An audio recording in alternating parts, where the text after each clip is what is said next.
बहुत सावधानी से सुनो। अब महाप्रभु जी के मंगल चरित्र में हम प्रवेश कर रहे हैं।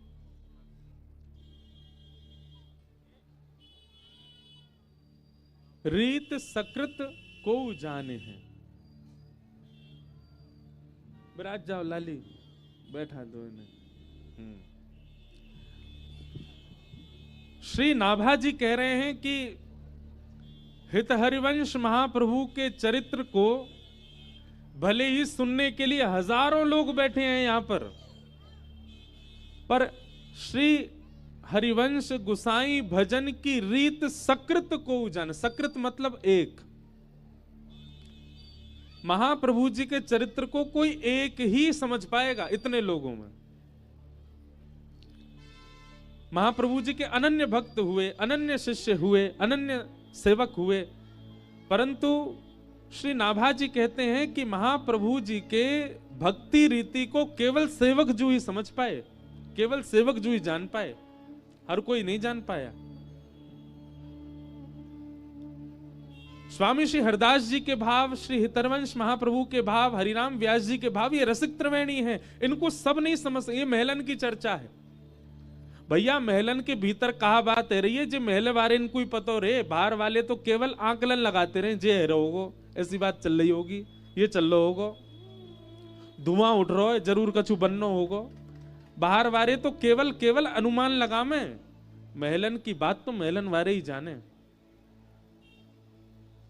आपके समक्ष किसी अन्य आचार्य की चर्चा हो रही है, कोई आचार्य बड़े छोटे नहीं कह रहे हैं हम, लेकिन हम एक बात कह रहे हैं कि ये रसिक त्रिवेणी जो है, जहां प्रथम श्री हितरवंश महाप्रभु, श्री हरिराम व्यास और श्री स्वामी हरदास जी महाराज, इनके भावनाओं को समझना अति दुर्लभ है। सुन सब लेंगे पर समझ सब नहीं पाएंगे। इसलिए रीत सकृत को जान, एक ही जान सकता है बस। आज इतना बड़ा उत्सव यहां हो रहा है, परंतु आचार्यों को छोड़ करके, महाप्रभु जी के अनुयायियों को छोड़ करके यहां जितने लोग हैं उनमें से कोई एक ही जान पाएगा महाप्रभु जी के भाव को। रीत सकृत को जाने।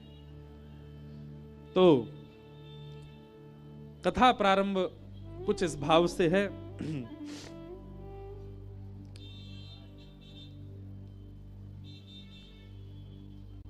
वृंदावन और हरिद्वार के बीच में एक स्थान पड़ता है जिसका नाम है देववन, जिसको आजकल देवबंद कहते हैं, पर वास्तव में वह स्थान को नाम देववन ही है। बाद के आक्रांताओं ने नाम उसका देवबंद कर दिया। तो देववन में व्यास मिश्र नाम के एक पवित्र ब्राह्मण कुल के व्यक्ति हुए और आपकी गृहिणी थी श्रीमती तारा जी। व्यास मिश्र जी श्रेष्ठ ज्योतिषी थे। आपका ज्योतिष शास्त्र बहुत निपुण था। बहुत सावधानी से सुनो। मुगल के एक राजा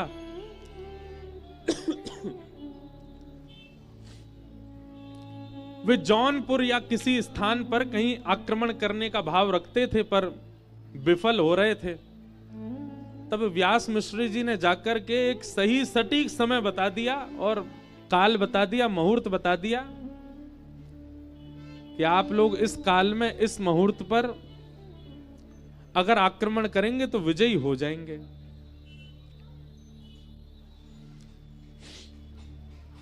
मुगल शासक राजा ने कहा, यदि आपकी बात सत्य हो गई तो मैं आपको अपने यहां चाहूंगा कि आप कृपा करके हमारे यहां विराजे रहें और आगे के जो भी निर्देश होते रहेंगे, निर्देशन हमें करते रहें। व्यास मिश्र जी बोले ठीक है। और जो समय, जो काल, जो बताया गया, व्यास मिश्र जी ने उसी काल में उस मुगल ने चढ़ाई की और उसको विजय प्राप्त हुई और तब से वो व्यास मिश्र जी का सेवक बन गया। सर्वगुण संपन्न है, सब कुछ है, पर व्यास मिश्र जी के यहां अभी संतान नहीं है।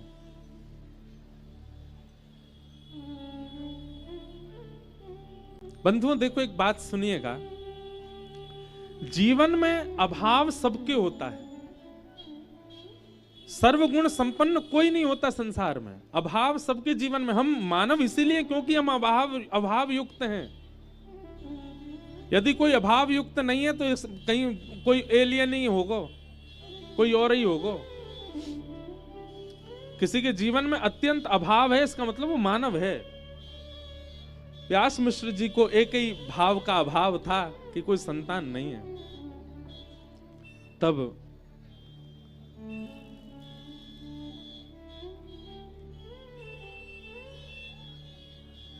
मन में भाव आता था कि एक संतान हो तो वंश आगे बढ़े।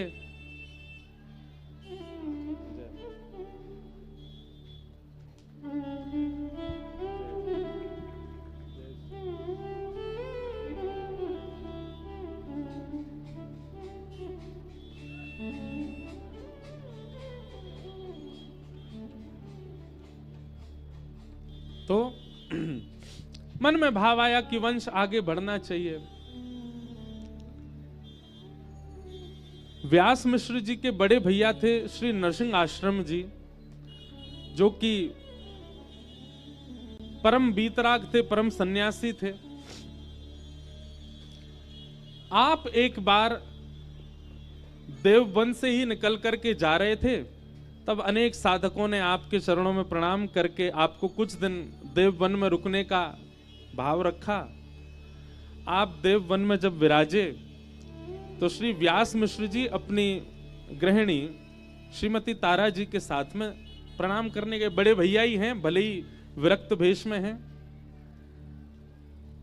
प्रणाम करने के लिए जब गए तब नरसिंह आश्रम जी ने व्यास मिश्र जी के मुख को देख करके समझ लिया कि निश्चित ही कुछ चिंता है इनके चित्त में।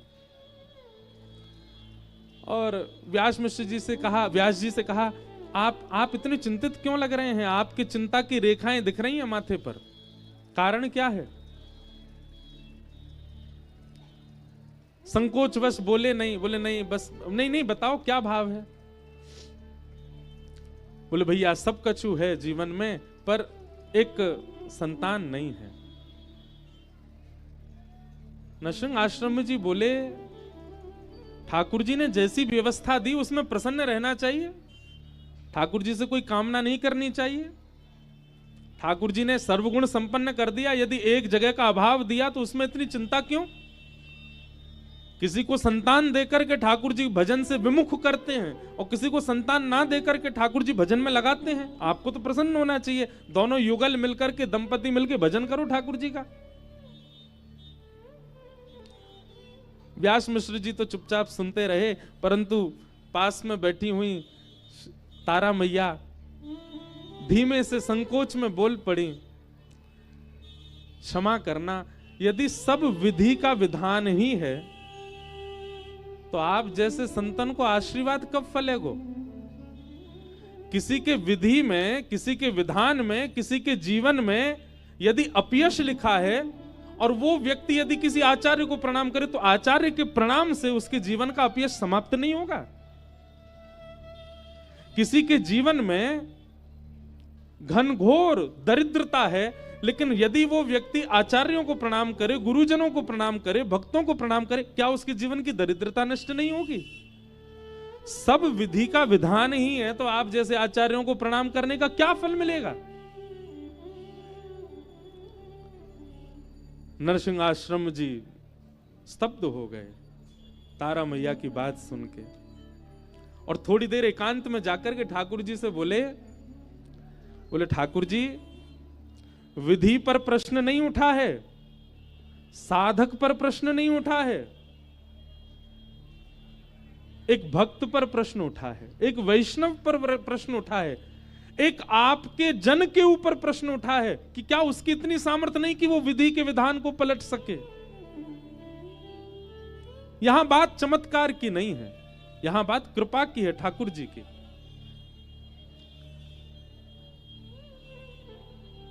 नरसिंह आश्रम जी नेत्र बंद करके ठाकुर जी से कहने लगे, जय जय, लाज जा रही है, आपके वैष्णव की लाज जा रही है, आपके भजवे वाले की लाज जा रही है, यहां तो लाज बचाओ। ठाकुर जी तुरंत हृदय में प्रकट हो गए और हृदय में प्रकट होकर के बोले चिंतित मत होइए, आपकी लाज हम बचाएंगे, जाकर के आज्ञा दे दीजिए। बोले क्या आज्ञा देनी है? सोई ठाकुर जी ने अपनी कमर में खोसी वही वंशी निकाली और वंशी निकाल करके केवल वंशी को दर्शन करायो। ये वही प्रतीक है जिसने द्वापर युग में ब्रज के प्रत्येक जन को मुंह से जोड़ो।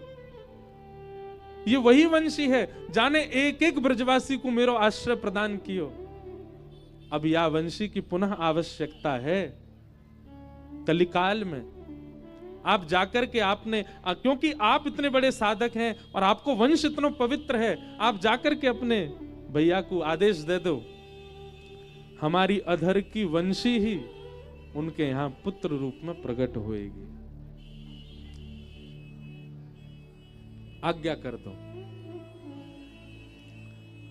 नृसिंह आश्रम जी प्रसन्न मुद्रा में गए, नेत्र सजल हैं और जाकर के व्यास मिश्र जी को कहने लगे, बोले बधाई हो भैया। बोले काय बात की बधाई?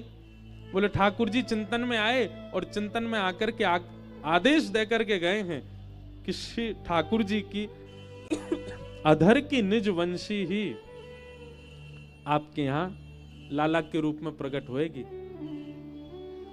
और याद रखियो, तुम्हारा वंश तो यहीं विराम हो गया था, आपका वंश आगे बढ़ने वाला नहीं था। श्री हरि ने कृपा करके वंश बढ़ायो है, इसलिए बालक को नाम हरिवंश ही रखियो। बोलो हित हरिवंश महाप्रभु की जय। बालक को नाम हरिवंश रखियो। आहा, कैसी कृपा करी ठाकुर जी ने।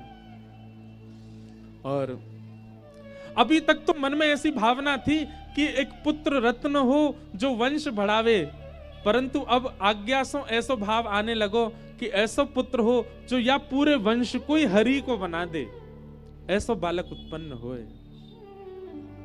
आहा, इतने सुंदर भाव वर्णित हैं महाप्रभु जी के चरित्र में। तारा मैया के पावन गर्भ में महाप्रभु जी को आगमन भयो। बहुत सावधानी से सुनो। वर्णन करते हैं आचार्य चरण कि जैसे ही हरिवंश महाप्रभु गर्भ में पधारे हैं, तारा मैया की स्थिति कैसी है गई है? कोई भी कार्य कर रही हैं। भैया आज कथा कहनो तो सच में बड़ो चैलेंज वारो काम है, लेकिन आनंद भी उतना ही आ रहा है, भले ही कितनों भूचाल में चलो। यही भजन की असली परीक्षा है, यही कथा की असली परीक्षा है। शांत भाव में तो सब सुन लेंगे, सब सुना देंगे, पर ऐसी स्थिति में सुना के दिखाओ, और वो भी ऐसो प्रिय प्रसंग, ऐसो गंभीर प्रसंग, जाके लिए यूं कह रहे हैं सकृत को जाने, एक ही समझ पाएगा। वहां में भी ऐसे भूचाल, देखो कौन समझे। जैसे ही तारा मैया के कुक्षी में, तारा मैया के गर्भ में श्री महाप्रभु जी को आगमन भयो है, मैया की स्थिति कैसी है?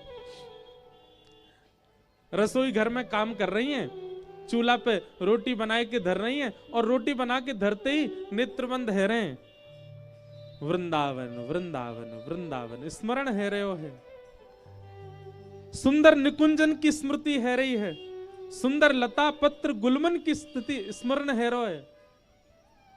कभी घर के कोई कार्य चौका बर्तन करें और बैठी बैठी अचानक ही भावावेश में चली जाएं और यमुना जी के पुलिन को दर्शन हेन लग जाए, कलकल करती श्री यमुना जी को दर्शन हेन लगाए, श्री राधा श्री राधा श्री राधा, वृंदावन के कण कण से श्री जी को नाम उत्पन्न है रोए, ऐसा आभास उनको हेन लगे।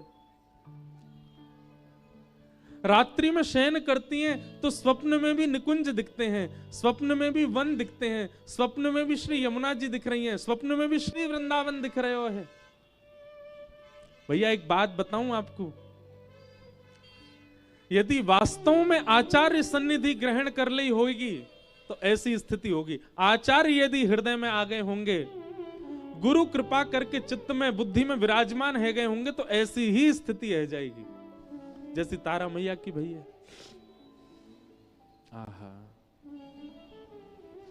सहज ही वृंदावन को स्मरण है रहे हो है। मैंने कहीं वाणी जी में पढ़ो कि श्री व्यास मिश्र जी और तारा मैया, आपको जो वंश है वो पूर्व के हैं तो ब्रजवासी ही, पर कोई कारण से देववन में विराज रहे हैं।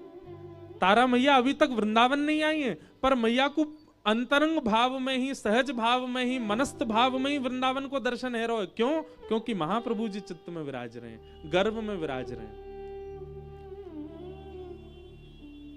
रात में सोते सोते तारा मैया कभी उठ के बैठ जाएं, हे वृंदावन, श्री वृंदावन, प्यारो वृंदावन, मेरो वृंदावन, ऐसे नाम उच्चारण करने लगे।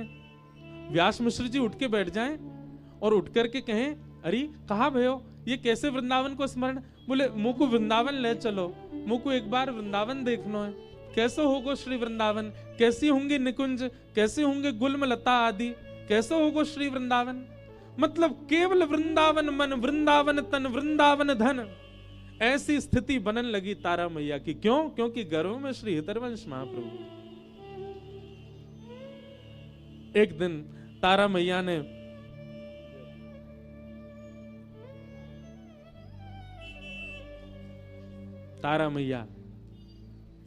व्यास मिश्र जी से कह रही हैं, मुझ को वृंदावन ले चलो। व्यास मिश्र जी कहें, बोले अभी आपकी अवस्था कैसी है, गर्भ में बालक है, अभी कैसे वृंदावन ले चलूं? मैया कहें, मुझे ना पता, बस अब तो वृंदावन ले चलो, एक बार वृंदावन दर्शन करा लाओ। बालक को जन्म है जाएगो, वाके लालन पालन देखभाल में फिर कितने दिना निकल जाएंगे, फिर नहीं जा पाएंगे, अभी मैं संभाल लूंगी स्वयं को, आप मुझको वृंदावन ले चलो। क्योंकि व्यास मिश्र जी एक बादशाह के निर्देशक बने हैं, इसलिए आपने जाकर के बादशाह से कही कि आप कुछ दिन को अवकाश दो, हम अपनी गृहिणी को लेकर के वृंदावन जाएंगे। बादशाह ने जैसी बात सुनी, बोले अरे आप चिंता मत करो, हमें कोई काम से आगरा जानो है और मार्ग में ही वृंदावन पड़ेगो, हमारे संगी चल दियो, हम पूरी व्यवस्था, आपकी पत्नी अभी गर्भवती भी हैं, उनको व्यवस्था की भी आवश्यकता होगी, हम पूरी व्यवस्था लेके चलेंगे, सखी सहचरी समाज सब चलेगो, पूरी सेवा लेके चलेंगे, आपकी गृहिणी को लेके भाव से चलेंगे, तब तक प्रतीक्षा करो, हम जब चले हमारे संगी चलियो। महाराज देखो, जोई जोई प्यारो करे, ठाकुर जी सब भली ही करें। सब लोग ध्यान से सुनियो। अब राजा ने तो यूं कह दी कि जब हम जाएंगे हमारे संगी चलियो। व्यास मिश्र जी प्रतीक्षा करें और यहां तारा मैया रोज कहें, चलो वृंदावन, चलो वृंदावन। करते करते महाराज राजा टालतो गयो और समय आयो 9वां महीना ही आ गयो। और तब राजा ने व्यास मिश्र जी को संदेश पहुंचवायो, बोले हम आगरा जाने के लिए तैयार हैं, आप चलो, बीच में वृंदावन पड़ेगा, आप दर्शन कर लियो। व्यास मिश्र जी बोले अब तो समय इतना नहीं है, अब तो अंतिम महीना चल रहा है, कैसे करें? बोले नहीं नहीं, आप अभी चल, तो हम पूरी ऐसी व्यवस्था लेके चलेंगे कि महाराज पलकन पे लेके चलेंगे तारा मैया को। पूरी व्यवस्था करी गई, खूब सारी सहचरी लगाई गई, बढ़िया पालकी बनवाई गई और श्री व्यास मिश्र जी तारा मैया सबन के सहित निकल पड़े वृंदावन की ओर। ज्यों ज्यों वृंदावन समीप आ रहे हो है, त्यों त्यों तारा मैया के रोंगटे खड़े हो में, मन में आह्लाद उत्पन्न हो, आनंद से प्रेमाश्रु छलक पड़े। ये सहज ही हो रहा है। मैया कभी वृंदावन आई नहीं, वृंदावन कभी देखो नहीं, वृंदावन को कुछ पता नहीं, वृंदावन के प्रवचन भी नहीं सुने हैं, पर सहज ही ये भाव उत्पन्न हो रहे हैं। क्यों? महाप्रभु जी गर्भ में विराज रहे। जैसे ही वृंदावन आयो और वृंदावन में प्रविष्ट भये हैं, मैया तो ऐसे नृत्य करने लगी जैसे कोई अत्यंत स्वस्थ महिला नृत्य कर रही हो। मिश्र जी तो अलग घूम रहे हैं, तारा मैया तो कभी कोई वृक्ष को जाके हृदय से लगा लें, कोई लता को जाकर के स्पर्श करें, यमुना जी को जाकर के नीर बहावें, रज जाके माथे से लगावें, रोम रोम को रज मंडित करन लगी।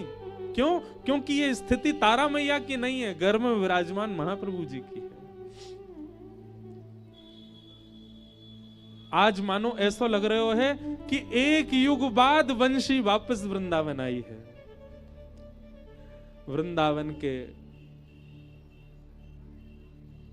भाव को निरख करके मानो गर्व में नृत्य कर रहे हैं महाप्रभु जी। वृंदावन में कोई मंदिर नहीं है, वृंदावन में कोई देवालय नहीं थे उस काल में,